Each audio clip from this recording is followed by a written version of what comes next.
Voice आ रही है सभी को? Yes yes sir. सर।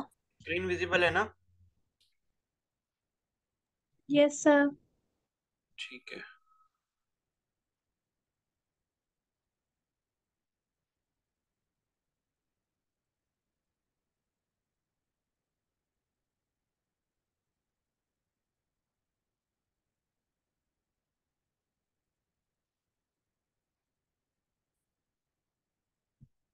चलो फिर आगे बढ़ते हैं। ठीक है। तो मैं आपको बता रहा था कि एटमॉस्फेरिक प्रेशर क्या होता है। ठीक है। तो ये चीज आपको समझ आ गई होगी कि लाइक किसी भी सरफेस के ऊपर जो एटमॉस्फेयर का जो कॉलम है, यानी कि एयर का जो कॉलम है, वो जो उसके ऊपर प्रेशर लगा रहा है, उसी को हम क्या कहते हैं? एटमॉस्फेरिक प्रेशर कहते हैं। ठीक है। तो ये हो गया हमारा एटमॉस्फेरिक प्रेशर के बारे में। अब इसको हटा देता हूं मैं।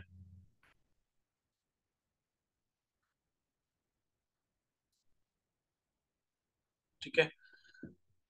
तो ये हो गया, the pressure of the atmosphere at any point is equal to the. ठीक है। तो ये जो प्रेशर ऑफ द एटमॉस्फेयर है किसके बराबर होता है? Equal to the weight of a column of air of unit cross sectional area.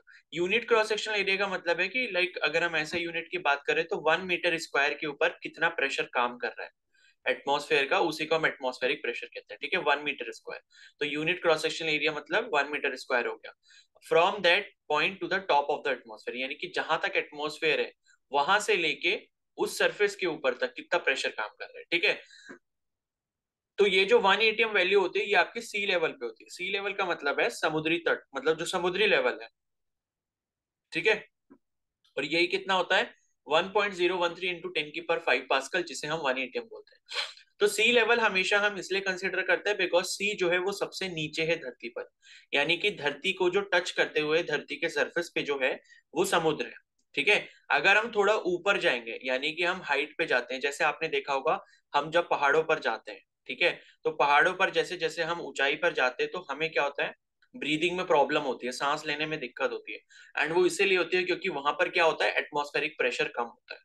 ठीक है। एटमॉस्फेरिक प्रेशर कम होने का मतलब है कि एयर का प्रेशर कम। एयर का प्रेशर कम का मतलब ऑक्सीजन का प्रेशर वहां पे कम। और ऑक्सीजन का प्रेशर अगर कम होगा तो आपके ब्लड में जो डिफ्यूज होनी है ऑक्सीजन, वो थोड़ी मतलब कम इजीली हो पाएगी, यानी कि थोड़ी सी प्रॉब्लम होगी आपको ऑक्सीजन इनहेल करने में। तो क्या होता है उस टाइम पे जब आप पहाड़ों पर जाते हो, ऊंचाई वाले एरिया पे जाते हो जहां पे ऑक्सीजन लेवल कम होता है, तो आपको क्या थोड़ा जोर जोर से सांस लेनी पड़ती है। ठीक है। या सांस खींचनी पड़ती है। ठीक है। तो जिससे हम कहते हैं ना कि भाई यहाँ पर जो है हमें सांस तेज तेज लेनी पड़ी या सांस फूल रही है, तो वो वही चीज होती है। वो किस वजह से होती है? बिकॉज वहां पे एटमॉस्फेरिक प्रेशर कम हो जाता है। क्योंकि जब आप ऊपर हाइट पर जाते हो, हिल्स पे जाते हो कहीं पर, तो क्या होता है कि हिल्स पे जब आप जाओगे तो हिल्स में जहां पर आप एटमॉस्फेरिक प्रेशर की वैल्यू कैलकुलेट करोगे, तो वहां उस पर्टिकुलर पॉइंट से लेके जो टॉप ऑफ द एटमॉस्फेयर है उसकी हाइट कम हो जाएगी एज कंपेयर टू जो सी लेवल पे आप देखते हो प्रेशर की वैल्यू को। ठीक है। तो कहने का मतलब ये है कि जैसे जैसे आप हाइट पर ऊपर जाते रहोगे वैसे वैसे एटमॉस्फेरिक प्रेशर की जो वैल्यू है वो कम होती रहती है। ठीक है। इसके बाद नेक्स्ट है, Italian scientist Evangelista Torricelli device for the first time a method for measuring atmospheric pressure. तो टॉरिसेली नाम का एक साइंटिस्ट था, उसने क्या करा, एक पहला मतलब पहली बार एक ऐसा मेथड बताया था जिससे हम एटमॉस्फेरिक प्रेशर को क्या कर सकते हैं? मेजर कर सकते हैं। A long glass tube closed eight one and and filled with mercury is inverted into a trough of mercury आज शोन इन फिगर 9.5। ठीक है। तो इसका भी ये फिगर देख लेते हैं। 9.58। ठीक है। ये वाला आपको फिगर इन्होंने बताया हुआ है, ये जो लेफ्ट साइड में आप फिगर देख रहे हो। ठीक है। तो ये फिगर जो है ये मतलब इस तरीके का अपरेटस जो है वो किसने यूज किया था? टॉरिसेली ने यूज किया था। किस चीज को मेजर करने के लिए? एटमॉस्फेरिक प्रेशर को मेजर करने के लिए। अब इसने इसको मेजर कैसे किया था उसकी थ्योरी को समझ लो। तो अ लॉन्ग ग्लास ट्यूब, ठीक है, a long glass tube closed eight one and, एक तरफ से उसको बंद कर रखा है और उसके अंदर क्या फिल करा है? मरकरी फिल करा है। ठीक है। और उसको जो है एक ट्रफ, ट्रफ का मतलब एक ट्रे जैसा है जिसमें मरकरी पहले से भरा है, उसमें उल्टा करके डाल दिया उसको। This device is known as mercury barometer. तो इसको हम क्या बोलते हैं? मरकरी बैरोमीटर बोलते हैं। ठीक है। The space above the mercury column in the tube contains only mercury vapour whose pressure P is so small that it may be neglected. तो यहाँ पर क्या है, ये जो आप देख रहे हो ये मरकरी बैरोमीटर है। ठीक है। तो इसमें इन्होंने क्या किया है कि इसके अंदर पूरा क्या भरा है? ये मरकरी भरा हुआ है। ठीक है। और ये जो नीचे आप ट्रे देख रहे हो इसके अंदर भी क्या भरा हुआ है, पूरा का पूरा मरकरी भरा हुआ है। इसमें क्या करा, इस बैरोमीटर को इन्होंने क्या करा, उल्टा करके डाल दिया। एंड यहाँ पर थोड़ा सा स्पेस जो है, यानी कि छोटा सा स्पेस यहाँ पर आप देखोगे तो ये खाली स्पेस है, यानी कि यहाँ पर क्या है, मरकरी नहीं है। ठीक है। क्या है, मरकरी यहाँ पर नहीं है, मरकरी की सिर्फ थोड़ी बहुत वेपर्स हो सकती है। अब वेपर क्यों हो रही है, बिकॉज वो टेम्परेचर की वजह से अगर थोड़ा बहुत वेपराइज हो जाता है तो थोड़ी बहुत वेपर्स हल्की फुल्की सी आपको यहाँ पर दिख जाएंगी इसके सरफेस के ऊपर, ये जो टॉप सरफेस आपको यहाँ पर दिख रहा है। अदरवाइज यहाँ पर जो मरकरी फिल किया गया है वो सिर्फ और सिर्फ इस पॉइंट ए तक फिल किया गया है, यहाँ तक। ठीक है। इसके ए पॉइंट के ऊपर वाली जो जगह खाली है वहां पे मरकरी नहीं है, आपको ये चीज ध्यान रखनी है। तो ये कह रहे हैं कि भाई मरकरी वहां पर नहीं है, लेकिन इवापोरेशन की वजह से मरकरी की थोड़ी बहुत वेपर्स वहां पर हो सकती हैं, जिसका प्रेशर हम नेग्लिजिबल मानते हैं, यानी कि मरकरी का जो प्रेशर उस एरिया में लग रहा है या उस वॉल्यूम के अंदर जो लग रहा है उसे हम लगभग लगभग जीरो मान लेते हैं। ठीक है। तो इन्होंने यही बोला है कि the space above the mercury column in the tube contains only mercury vapour, उस vapour pressure P so small that it may be neglected. तो पी जो है वहां पे बहुत ही छोटा है कि हमने उसको नेग्लेक्ट कर दिया। Thus the pressure at point A is equal to zero. तो इन्होंने कहा कि भाई प्रेशर जो है आपका पॉइंट ए पे, वो इसको हम क्या मान लेते हैं, जीरो मान लेते हैं। ठीक है। तो अब आप यहाँ पर देख भी सकते हो, इन्होंने ए पॉइंट लिखा है और ए के ऊपर इन्होंने प्रेशर की जो वैल्यू है कितनी मान रखी है, जीरो मान रखी है। ठीक है। अब उसके बाद जो है, उसके बाद नेक्स्ट है यहाँ पे कि the pressure inside the column at point B must be the same as the pressure at point C which is atmospheric pressure P A. ठीक है। अब हमको क्या समझना है, अब हम आते हैं पॉइंट बी और पॉइंट सी के ऊपर। ठीक है। तो ये पूरा नीचे मरकरी भरा हुआ है, ये मैंने आपको बता दिया। अब आपको यहाँ पर क्या समझना है कि जो पॉइंट बी आपको दिख रहा है, ठीक है, पॉइंट बी आपको यहाँ पर दिख रहा होगा और पॉइंट सी आपको यहाँ पर दिख रहा है। तो ये कह रहे हैं कि भाई जो प्रेशर आपका पॉइंट बी पे है वही प्रेशर आपका पॉइंट सी पर होगा। क्यों होगा ये बताओ, बोलो। कौन सा लॉ पढ़ा था इसके लिए?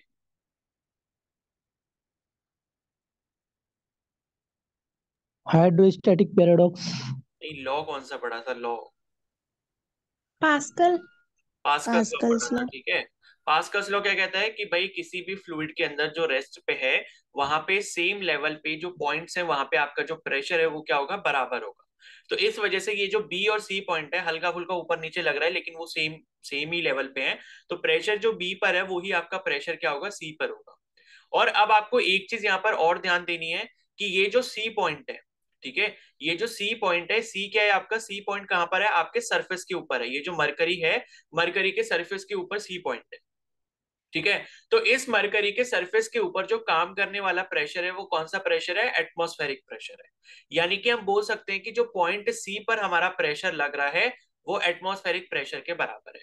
तो यहां से हमें एक रिजल्ट ये मिल गया कि प्रेशर जो है आपका सी पर है वो आपका एटमॉस्फेरिक प्रेशर के बराबर है, और प्रेशर जो सी है वही प्रेशर आपका बी पर भी है। ठीक है। तो ये कंडीशन हमको मिल गई कि बी पर जितना प्रेशर है वही सी के प्रेशर के बराबर है और सी पर जो प्रेशर है वो एटमॉस्फेरिक प्रेशर है। तो कहने का मतलब है रिजल्ट जो हमें यहां से मिल गया वो ये मिला कि प्रेशर जो बी पॉइंट पर है वो आपका एटमॉस्फेरिक प्रेशर के बराबर है। ठीक है। Atmospheric pressure. तो ये चीज इन्होंने यहाँ पर आपको समझाई है। अब उसके बाद आगे क्या है इसमें,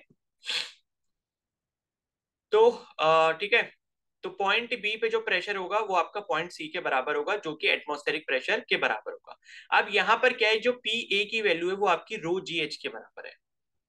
ठीक है। यानी कि एटमॉस्फेरिक प्रेशर की जो ये जो वैल्यू कह रहे हैं वो कितने के बराबर है, रो जी एच के बराबर है। जहां पे आपका क्या है, रो आपका क्या है, बेसिकली डेंसिटी ऑफ मरकरी है, और एच जो है वो आपका क्या है, height of mercury column in the tube. ठीक है।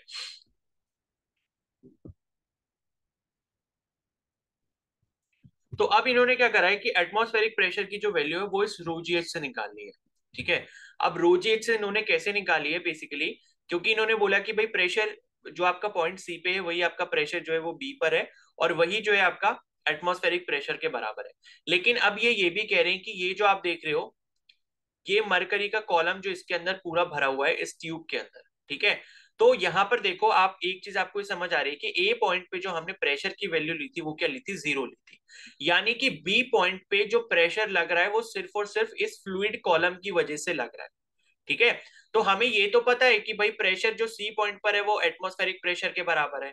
हमें ये भी पता है कि प्रेशर बी जो है वो आपका प्रेशर सी के बराबर है, यानी कि प्रेशर एटमॉस्फेरिक के बराबर है। ये चीज हमें पता है। लेकिन हमें ये चीज भी पता है कि ए पॉइंट के ऊपर जो है प्रेशर जीरो है। ठीक है। यानी कि ए के ऊपर कोई भी और प्रेशर काम नहीं कर रहा। जितना प्रेशर काम कर रहा है ए तक काम कर रहा है, यानी कि ए तक जो है वो हमने यहाँ पर मरकरी का फ्लूइड कॉलम भरा हुआ है। तो यहाँ पर जो बी पॉइंट पे प्रेशर लग रहा है यहाँ पे, वो सिर्फ और सिर्फ किसकी वजह से यहाँ पर लग रहा है, अगर हम दूसरे तरीके से देखें तो वो सिर्फ और सिर्फ इतने ये फ्लूइड, ये जो आपका मरकरी का कॉलम दिख रहा है, इतने की वजह से यहाँ पर बी पॉइंट पे प्रेशर काम कर रहा है। क्योंकि हमने पहले कह दिया कि भाई ये जो ए पॉइंट है, ए पॉइंट पे प्रेशर आपका कितना है, जीरो के बराबर है। ठीक है। तो ए पॉइंट पे अगर प्रेशर जीरो के बराबर है, यानी कि बी पॉइंट पे जो प्रेशर काम करेगा वो आपका मरकरी कॉलम की वजह से काम करेगा। ये हम दूसरे नजरिए से देख रहे हैं इसको। ठीक है। तो पहला नजरिया तो हमारा ये था कि हमने बी पर जो है हमने ये देखा कि जो आपका सी पॉइंट था, सी पॉइंट पे एटमॉस्फेरिक प्रेशर काम कर रहा था, और सी पॉइंट पे जितना प्रेशर है वही आपका बी पर है, यानी कि जो कि एटमॉस्फेरिक प्रेशर के बराबर है। और दूसरा नजरिया हमारा ये था कि ए पॉइंट पे प्रेशर की वैल्यू जीरो है, यानी कि बी पॉइंट पर जो प्रेशर काम करेगा वो ये एच हाइट जो कॉलम है मरकरी का, वो सिर्फ और सिर्फ इसकी वजह से काम करेगा। यानी कि अब यहाँ पर अगर हम प्रेशर निकालना चाहें किस पे, बी पर, ठीक है, तो बी पर अगर हम प्रेशर निकालेंगे तो वो किसके बराबर हो जाएगा, रो जी एच के बराबर हो जाएगा। कैसे हो जाएगा? बिकॉज आपको ये पता है अगर हम फ्लूइड के अंदर किसी भी हाइट पर जो प्रेशर की वैल्यू अगर हम निकालते हो तो वो आपका रो जी एच के बराबर होती है। लेकिन प्लस इसमें क्या हो जाता है, एटमॉस्फेरिक प्रेशर हो जाता है। तो एटमॉस्फेरिक प्रेशर तो है ही नहीं, क्योंकि ऊपर इसके प्रेशर कितना है, जीरो है। ए पॉइंट के ऊपर प्रेशर कितना, जीरो है। तो पी बी पर ये आपकी वैल्यू हो गई। और दूसरी तरीके से हमने ये भी पहले कंफर्म कर रखा है कि जो पी बी पर वैल्यू है वो आपकी पी एटमॉस्फेरिक के बराबर है। यानी कि हमें जो है एटमॉस्फेरिक प्रेशर की जो वैल्यू है, यानी कि हमें दो रिलेशन मिल गए पीबी की। एक तो वैल्यू आपकी रोजीएच के बराबर है, और दूसरा रिलेशन ये मिल गया कि पीबी की जो वैल्यू है वो एटमॉस्फेरिक प्रेशर के बराबर है। यानी कि इन दोनों रिलेशन को अगर हम कंबाइन करते हैं तो एटमॉस्फेरिक की जो प्रेशर की वैल्यू है वो हमें रोजीएच के बराबर मिल जाती है। रो हमारी क्या हो गई, डेंसिटी ऑफ मरकरी हो गई। जी हमारा वही एक्सेलरेशन ड्यू टू ग्रेविटी हो गया। और एच क्या हो गया, ये हाइट ऑफ कॉलम हो गया। तो इसी रिलेशन को हम यूज यहाँ पर जब हम करेंगे तो ये लिखा है कि rho is the density of mercury and H is the height of mercury column, ठीक है, in the tube. So in the experiment, it is found that the mercury column in the barometer has a height of about 76 centimeter at a sea level equivalent to 1 atmosphere. ठीक है। तो देखो ये कहना क्या चाह रहे हैं, जब हमें ये वाला रिलेशन मिल गया ना, P A is equal to rho g h वाला रिलेशन मिल गया, तो हमें ये तो पहले से ही पता था कि भाई एटमॉस्फेरिक प्रेशर की वैल्यू कितनी होती है। सपोज ये हमने पहले से कैलकुलेट करके रखी थी, जो कि 1 एटीएम के बराबर होती है, यानी कि 1.013 इंटू 10 की पावर 5 पास्कल के बराबर होती है। इज इक्वल टू रो की वैल्यू हमने रखी, जी की वैल्यू रखी, तो हमें एच की जो वैल्यू है वो यहाँ पर मिल गई। और कैलकुलेट करने के बाद ये जो वैल्यू आती है 76 सेंटीमीटर के बराबर आती है। ठीक है। तो यहां से आपको इसका मतलब क्या पता चला, तो यहां से आपको मतलब ये पता चला कि भाई ये जो आप मरकरी बैरोमीटर यूज कर रहे हो, अगर इसमें मरकरी की हाइट 76 सेंटीमीटर तक जाती है, इसका मतलब ये है कि मरकरी के ऊपर जो प्रेशर काम कर रहा है सी लेवल पर, वो आपका 1 एटमॉस्फेयर के बराबर होगा। ठीक है। तो this can also be obtained using the value of rho, ठीक है, in equation 9.8, a common way of stating pressure in terms of centimeter और mm of mercury। यानी कि इससे क्या कर सकते हैं हम, mm और सेंटीमीटर के केस में, मतलब उसके टर्म्स में जो है प्रेशर की वैल्यू को बता सकते हैं। ठीक है। तो अब pressure equivalent of 1 mm is called a torr. तो ये चीज आपको ध्यान रखनी है, क्योंकि ये जो मरकरी बैरोमीटर का कॉन्सेप्ट है किसने दिया था, टॉरिसेली ने दिया था। तो टॉरिसेली ने अपनी तरफ से एक यूनिट बना दी कि भाई जो प्रेशर होगा, जो कि आपका 1 mm ऑफ मरकरी के बराबर होगा, ठीक है, इक्विवेलेंट टू 1 mm होगा, उसे हम एक टॉर बोलेंगे। ठीक है। तो 1 टॉर की जो वैल्यू यहाँ पर होती है वो 133 पास्कल के बराबर होती है। समझ आ गई बात? तो यहां पर आपको क्या रिलेशन मिला कि 1 mm की जो वैल्यू है वो आपकी 1 टॉर के बराबर है, और यही आपकी 133 पास्कल के बराबर है। और ये आपको ये पता है कि भाई ये 76 सेंटीमीटर पे आपका पूरा 1 एटीएम बनता है। तो 76 सेंटीमीटर इज इक्वल टू, अगर एमएम में इसको निकालोगे तो कितना हो जाएगा, 760 mm हो जाएगा, क्योंकि 1 सेंटीमीटर में 10 mm होते हैं। तो यहां से आप क्या करोगे, 760 mm की अगर आप वैल्यू निकालते हो, और 760 कितना हो जाएगा, टॉर हो जाएगा। और इसके इसमें अगर पास्कल की वैल्यू निकालते हो तो 760 इंटू कितना करोगे, 760 इंटू 133 करोगे। और ये जब आप सॉल्व करते हो ठीक है, 760 इंटू 133। तो ये आपका जो आंसर आता है यहाँ पे, ये आता है 101080 पास्कल। ठीक है, और इसी को अगर आप किस में लिखना चाहो, 10 की पावर 5 में लिखना चाहो, तो 1 2 3 4 5, यानी कि 5 के बाद यहाँ पर डेसिमल लगा दोगे, यानी कि 1.01080 इंटू 10 की पावर 5 पास्कल आ गया। और यही जो है किसकी वैल्यू है, 1 एटम की वैल्यू। तो ये मैंने आपको रिलेशन बता दिया मरकरी के लेवल में, टॉर में, और पास्कल और एटमॉस्फेरिक प्रेशर में। ठीक है, तो उसके बाद नेक्स्ट है the MM of H G and torr are used in medicine and physiology. तो ये जो एमएम ऑफ एच जी है और जो टॉर वाली यूनिट है प्रेशर की, ये हम मेडिसिन के केस में और फिजियोलॉजी के केस में यूज करते हैं। इन मीटेरोलॉजी या common unit is the bar and millibar. तो मीटेरोलॉजी का मतलब ये होता है कि लाइक जो वेदर वगैरह से चीजें रिलेटेड होती हैं, या जो तूफान वगैरह आते हैं, ठीक है, या जो हम एटमॉस्फेयर का प्रेशर वगैरह बताते हैं, ठीक है, जिससे तूफान वगैरह आने के चांसेस होते हैं, तो वो हम वहां पर मीटरोलॉजी के केस में बार और मिली बार में कंसिडर करते हैं। तो 1 बार = 10 की पावर 5 पैस्कल, ये मैंने आपको बता ही दिया था। ठीक है, तो ये जो पूरा कॉन्सेप्ट था, ये था आपका मरकरी बैरोमीटर का। अब आप मेरे को ये बताओ कि इसमें आपको क्या चीज समझ नहीं आई है। ठीक है, और इसे नोट जरूर कर लेना बस, वरना फिर क्या होगा, खाली एनसीईआरटी में देखोगे तो कुछ नहीं हो पाएगा। बताओ, क्या ये समझ आ गया है अच्छे से? Yes sir.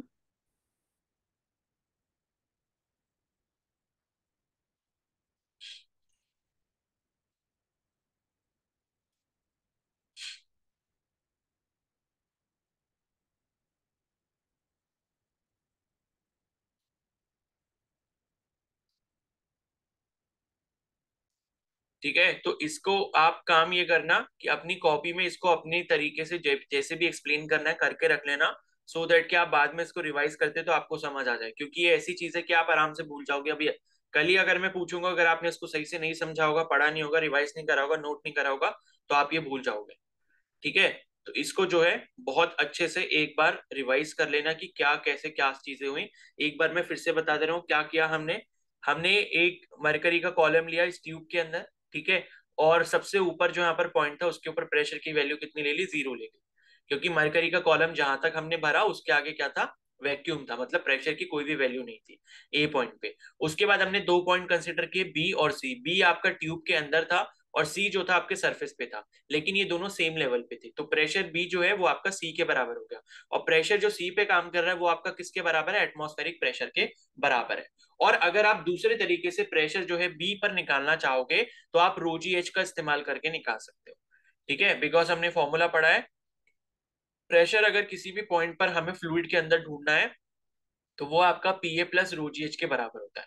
अब ये पीए की वैल्यू तो क्या है, 0 के बराबर है, बिकॉज यहाँ पर क्या है, आपका ये जो ऊपर जो प्रेशर लग रहा है इसके ऊपर, ये क्या है, हम हमारी वैल्यू क्या है, इसकी 0 है।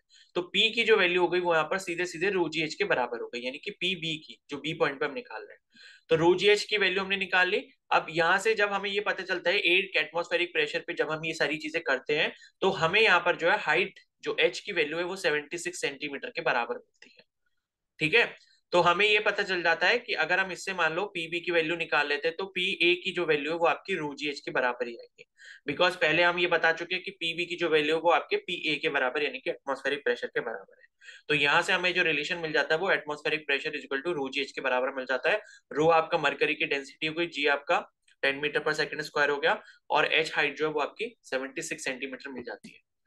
ठीक है, क्योंकि एटमॉस्फेरिक प्रेशर की वैल्यू मान लो अगर हमें पहले से पता है कि 1 एटीएम है, यानी कि 1.013 इंटू 10 की पावर 5 पास्कल है।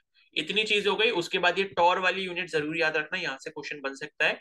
1 टॉर में कितने पास्कल होते हैं ये आपको पता होना चाहिए, 133 पास्कल होते हैं। और 1 टॉर बेसिकली होता क्या है, 1 mm जो लेवल होता है किसका, मरकरी का, उस पर जो प्रेशर की वैल्यू बनती है, कहां पर, सी लेवल पे। ठीक है, तो उसी को हम क्या बोलते हैं, 1 टॉर बोलते हैं। तो ये टॉर वाली यूनिट बहुत अच्छे से याद रखना कि टॉर में कितने पास्कल होते हैं, टॉर का मतलब क्या होता है। ठीक है, तो ये क्वेश्चन भी आपसे पूछ सकते हैं कि 1 torr is equal to dash M M of HD level, इस तरीके से क्वेश्चन आ सकता है। तो कितने mm के बराबर होता है, 1 mm के बराबर होता है। तो इसको प्लीज अच्छे से ध्यान रखना, ठीक है। उसके बाद नेक्स्ट यहाँ पर जो इंस्ट्रूमेंट है वो हमारा ओपन ट्यूब मैनोमीटर है। तो इसको अभी हम ब्रेक के बाद डिस्कस करेंगे, ठीक है। तो ये हो गया एंड